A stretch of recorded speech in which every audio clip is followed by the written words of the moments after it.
so much for joining us here today for our first of our animal career series. So this is Animal Career Day with life support systems.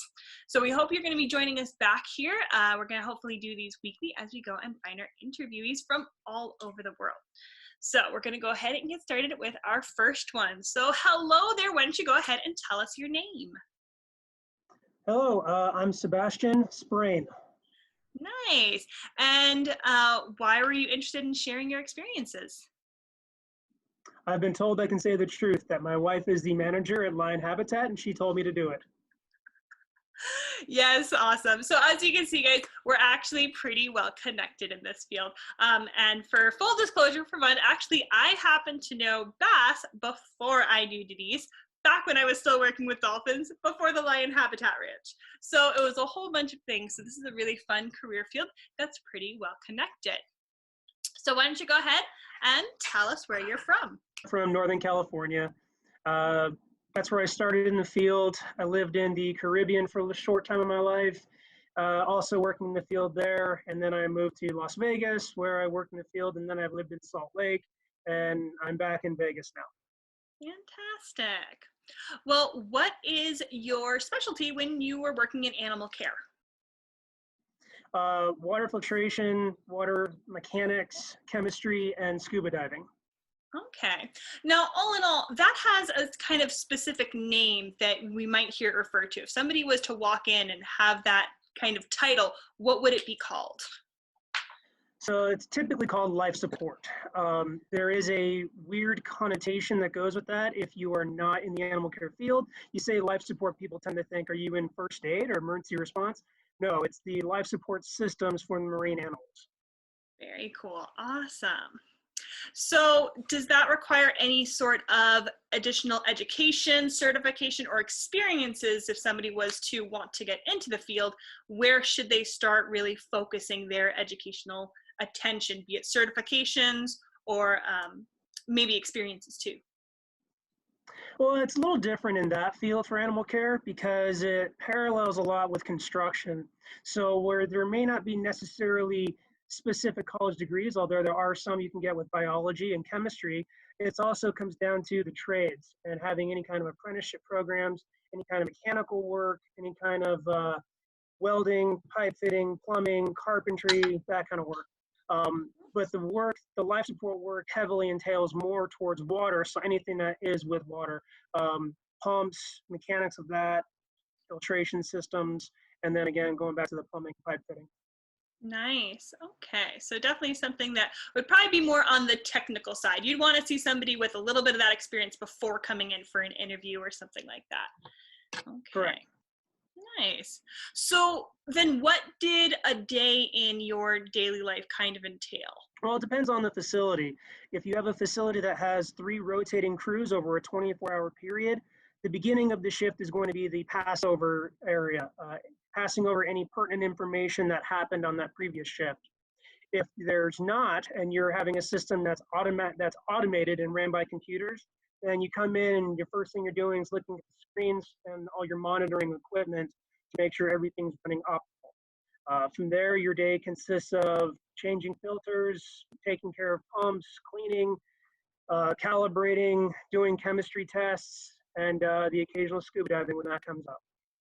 Yeah, so let's go ahead and talk about that a little bit. You talk about cleaning. Does that include cleaning the exhibits? How do you clean around animals in water specifically? Well, ideally, the animals are typically gated into another pool, so generally divers are not usually with them, although that does happen every now and then. But yeah, it's cleaning the exhibits of varying type of algae. How do you clean it? Old-fashioned scrubbing. Old-fashioned elbow grease. Very cool. There are mechanical scrubbers you can use. There are really powerful ones. Those take a little more skill and finesse and a little more time to learn those. But for the most part, yeah, it's just old-fashioned elbow grease. Nice, nice. So do you have a favorite animal that you were working with, be it a specific one or maybe a species that you really found maybe challenging or fun to be around? Um, I think when I go back to my first years in the animal care world and I was working at a place in Northern California, I worked with walruses. And those always had a spot for me. They were just like being around big giant dogs. They were just friendly and fun. Did they require any special cleaning? That exhibit was on a normal day in the mid 40s on degree water, and Oh, so it was just cold a lot. But I mean, cold. they're Arctic animals, so that's their natural environment. It's not our natural environment, though. So Right. So you have to we're wearing adapt. very, yeah, we're wearing very thick wetsuits, even sometimes when we were allowed to. Wow. Okay. Very cool. So, what do you think there's something about your job that nobody would expect when they think about life support systems? This is not what's going to be on their radar. What do you think? That we exist. Yeah, I, that's actually a really good point. when most people go to aquariums, they tend to be fascinated with the different kind of animals, whether it be marine mammals or any kind of fish species. But people don't tend to realize that there's a whole filtration system and people maintaining that filtration system. Very cool. Very cool. So then what is just a common misconception about what you do? If people do know that you're there, what's a common misconception?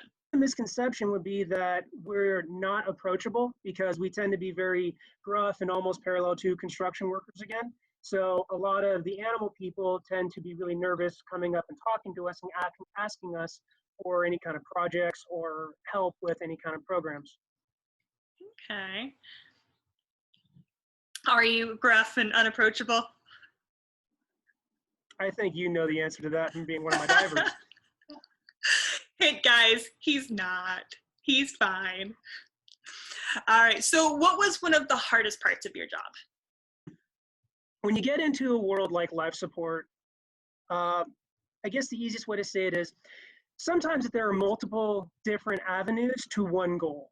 And so when you have 3 or 4 different solutions to the same problem, it becomes confusing and you need to make sure that everyone's on the same page. So communication between the life support staff and even the animal care staff sometimes becomes a very challenging aspect. Right, right. It's teamwork. It's really the whole department sometimes, you know. I'm sure that can be hard to Exactly. communicate between everybody. Yeah. But what was the favorite part of your job? There was challenges that I enjoyed. It was always the challenges of like the puzzles. How can I obtain the next goal, or how do we like? There was one example where a couple years ago we were trying to figure out how to increase our oxidation levels in our pools without actually increasing our oxidation.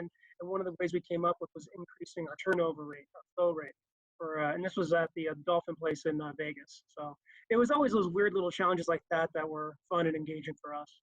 Right. And so that's Or what you those, were or referring to. or those occasional times when animal care would come up to us and say something like, we have a project, we want you to make some kind of a device that we can hold an object in for people. So it has to be clear, it has to be able to float, but also sink. It cannot have any sharp edges. And they would give like 20 different variations on what it can't be. But then there's this picture they have in their head. And now we have to try and figure out how to make that happen. And those are always the interesting challenges as well. Awesome. So do you think that if there were kids today who say, hey, I want to be in zookeeping, I want to maybe work with animals, but I really feel maybe I want to work with my hands, do you think that life support systems would be a good fit for them? Life support's a good technical side of the animal care field. I used to say that we're the wrenches of the animal care field. People, when they go to zoos and aquariums, tend to only see the animals, hear about the educators and the trainers, never really hear about the people that are actually maintaining the facilities, a lot of the engineers, a lot of the maintenance workers, the technicians, and that such. Yeah, there's definitely a technical aspect, and if that's something you enjoy doing, then animal care is an interesting way to it because you basically become a front row seat to the animal care world then. Very cool. Well, I want to give a huge thank you to going through this interview. Now, guys, if you're following along, go ahead and stick around for follow-up to these interviews. We want to do Animal Field Career Day and what it really takes to be in this field in lots of different ways. So you might not want to go and scoop poop every day. That's fine. There's lots of different things you can do. So stick back. And remember, we really, really need your donations right now. So if you happen to have a chance to go ahead and share this, get the word out, or you can go and donate right on this Facebook page. You can also donate. Just a few dollars helps. You can go right to our website, which is lionhabitatranch.org. Once again, I'm Keeper Kylie, and we'll see you next time. Thanks, everyone.